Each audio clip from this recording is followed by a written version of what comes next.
Yves Nicolas, bonjour. Bonjour. Donc vous êtes président de la Compagnie nationale des commissaires aux comptes, qui regroupe environ 14 000, 14 500 commissaires aux comptes en France. Quelles sont les missions du commissaire aux comptes du CAC auprès des entreprises?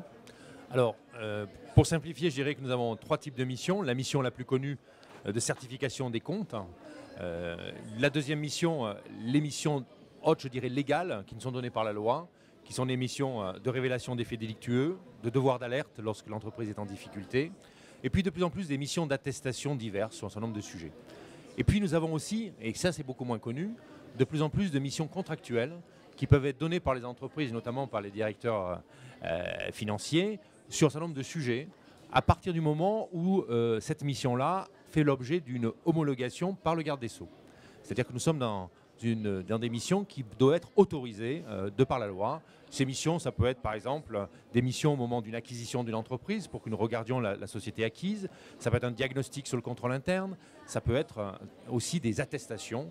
Et d'ailleurs, prochainement, nous pensons bien avoir la capacité de faire des attestations sur les données environnementales et sociétales dans le cadre de la loi RSE.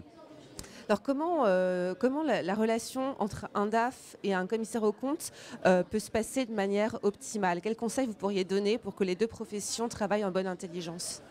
Alors je dirais, il y a un maître mot, c'est pour moi anticiper. L'important, c'est qu'il y ait un dialogue permanent et qu'à partir du moment où il y a une problématique comptable ou une problématique de risque, il y ait une discussion au préalable entre le DAF et le commissaire aux comptes pour que le commissaire aux comptes prenne en compte de la situation et puisse donc donner un certain nombre d'avis sur cette situation et s'il y a des choix à faire, qu'il puisse déjà au préalable, donc de façon anticipée, donner les limites dans lesquelles le DAF peut faire des choix. Parce que le pire, en effet, c'est qu'on arrive au moment du conseil d'administration et que le commissaire aux comptes dise aux administrateurs « je ne suis pas d'accord avec les comptes qui sont arrêtés ».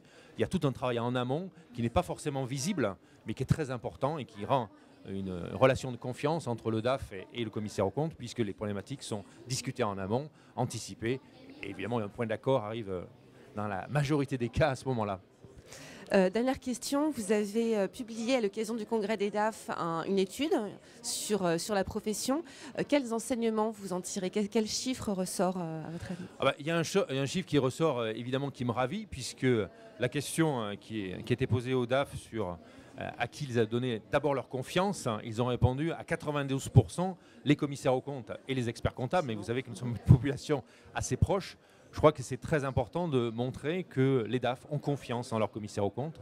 Et ça me ravit. Et je pense que cette confiance vient justement du fait que notre profession a une capacité plus grande que les autres d'être présent, d'être en confiance avec les DAF, de leur donner de la valeur ajoutée lorsque c'est possible et surtout d'anticiper, comme je disais tout à l'heure, toutes les problématiques en amont pour trouver des solutions acceptables par tous. Merci beaucoup, monsieur Nicolas. Merci.